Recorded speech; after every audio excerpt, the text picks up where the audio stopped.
किसी भी उम्मत की असली पहचान उसकी रहम, करम और एक दूसरे के प्रति इज्जत में छिपी होती है। जब एक मोमिन का जनाजा उठता है तो उसे तज़ीम और इज्जत देना हर मुसलमान की जिम्मेदारी होती है। लेकिन जब एक छोटे से शहर में कुछ लोग उस जनाजे को बेइज्जत करने की हिम्मत करते हैं तो यह केवल एक गुनाह नहीं होता, बल्कि यह पूरे उम्मत के लिए एक चेतावनी बन जाती है। ऐसी हरकतें न केवल उस व्यक्ति की तौहीन करती हैं, बल्कि यह पूरी उम्मत की इज्जत पर भी सवाल उठाती हैं। अल्लाह का अजाब उन पर आ सकता है जो ऐसी निंदनीय हरकतें करते हैं। इसलिए हमें हमेशा एक दूसरे के प्रति रहम और तस्दीक का रवैया अपनाना चाहिए, ताकि हम अपने समाज को अल्लाह की रजा और मार्गदर्शन की ओर सही तरीके से ले जा सकें। दोस्तों, काफी समय पहले ईरान में एक सुल्तान था जो अपनी आवाम से बेहद मोहब्बत करता था। उसकी दिली ख्वाहिश थी कि उसके लोग हमेशा खुश रहें। एक रात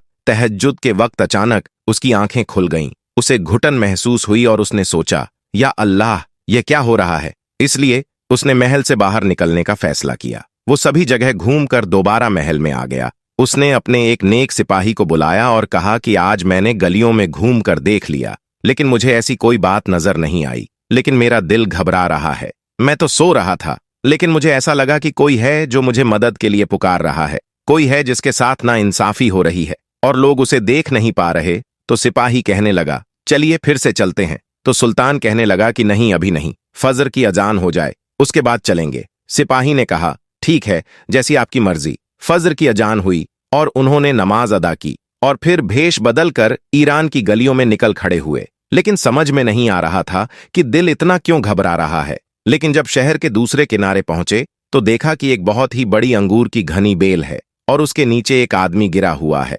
बादशाह करीब गया और सिपाही से कहा कि देखो, यह बेहोश है या मर चुका है। सिपाही ने करीब जाकर देखा तो वह सांस नहीं ले रहा था। सिपाही बोला कि सुल्तान, यह तो मर चुका है। बादशाह को बहुत अफसोस हुआ कि अगर हम वक्त से पहले पहुंच जाते तो शायद यह बच गया होता। यह बात बहुत ही अजीब लगी कि अंगूर की बेल के नीचे एक आदमी मुर्दा हालत में है। और उससे भी ज्यादा अजीब बात यह थी कि फजर की नमाज के बाद जितने लोग वहां से गुजर रहे थे, जिन्होंने नमाज पढ़ी थी या जिन्होंने नहीं भी पढ़ी थी, वह सब लोग वहां से ऐसे ही निकलते जा रहे थे। वह लोग बादशाह को नहीं पहचान सके, क्योंकि बादशाह ने अपना हुलिया बदला हुआ था। उसको बड़ी हैरत हुई कि लोग इसको जानते हैं और इस तरह से मुर्दा पड़ा हुआ है और उसे उठा नहीं रहे। वह हैरत में डूबा हुआ था। अब उसने उन लोगों को अपने पास बुलाया और कहा, इधर आओ भाई। उसके पास आकर सभी जमा हो गए, लेकिन वह सुल्तान को पहचान नहीं सके।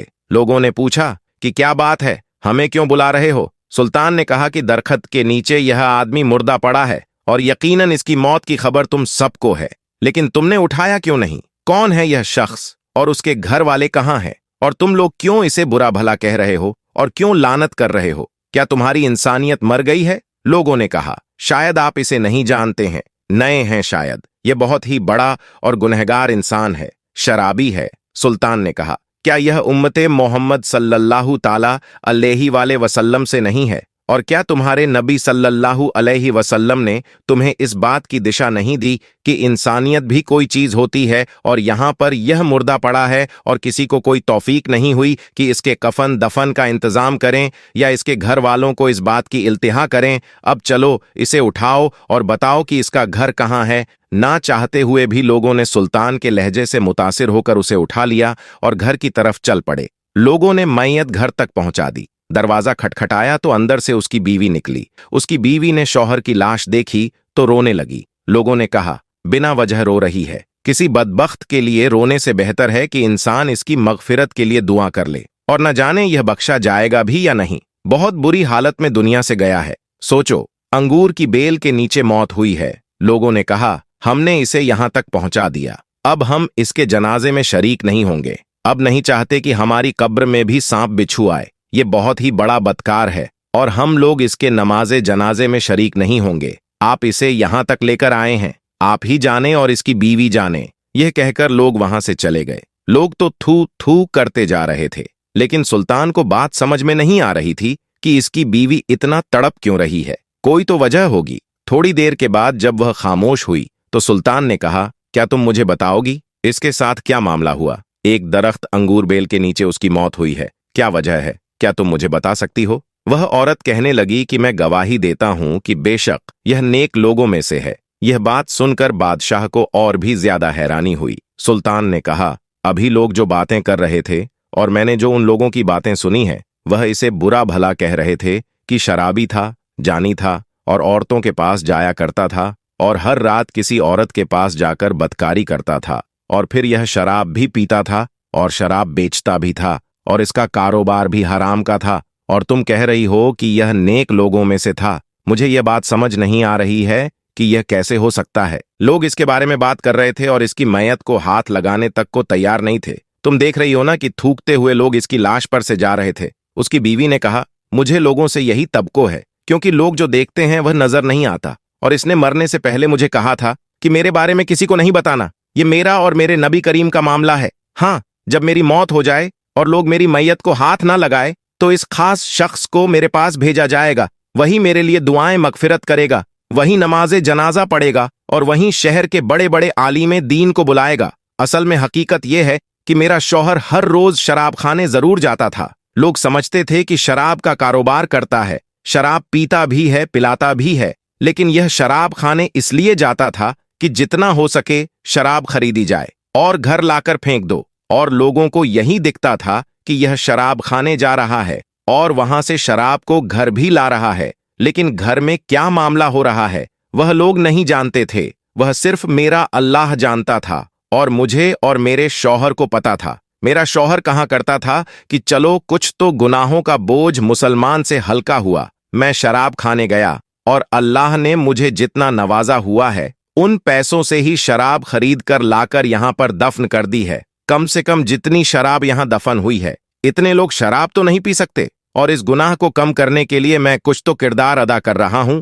बादशाह ने कहा, फिर वह बदकार औरतों के पास जाना, क्या वो तुम्हारा शौहर जानी नहीं था? औरत ने कहा, हरगिज नहीं, वह जानी नहीं था, बल्कि जिन्ना को पसंद ही नहीं करता था। वह हर रात एक बुरी औरत के पास जाता जो अपने जिस्म का सौदा करती थी, और यहाँ के रहने वाले लोग जो दिन की रोशनी में खुद को बहुत ही शरीफ जाहिर करते थे, वह लोग रात में उस औरत के पास जाते और मेरा शौहर उस औरत को उज्जरत देता।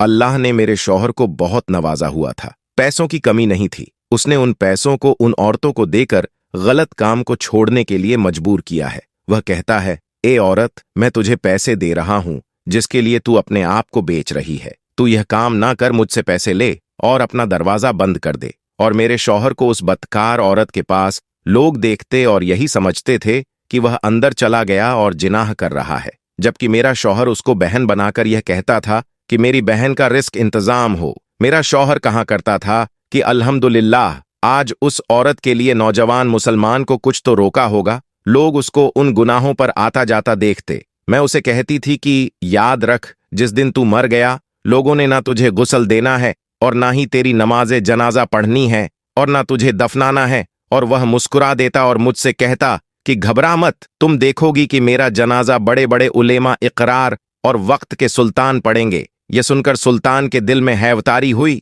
कि जिंदगी भर लोग जिसे बोलते रहे कि यह बुरा है, अल्लाह ताला ने उसकी मौत को कितना उम्दा किया है। खुशी के तौर पर शहर के सबसे मौजहीन लोगों को उसके जनाजे में शिरकत के लिए भेजा गया। सबसे बड़ी बात थी कि सुल्तान के दिल में यह बात डाली गई कि वह भी तहज्जुद के वक्त, जब अल्लाह ताला अपने बंदे के बहुत ही करीब होता है। दोस्तों, अब वही लोग जो इसको कोसते जा रहे थे पलट कर आए और नमाजे जनाजा हुआ। जारी तौर पर अपनी आंखों से देखने वाले आज नादिन थे। हम इसको बुरा भला कहते रहे, अरे इसके जनाजे को तो वक्त का बादशाह, वक्त के वली उलमा इकराई न जाने कितने खास लोग पढ़वा रहे हैं और पढ़ भी रहे हैं। सुल्तान अपने महल में आ चुका था।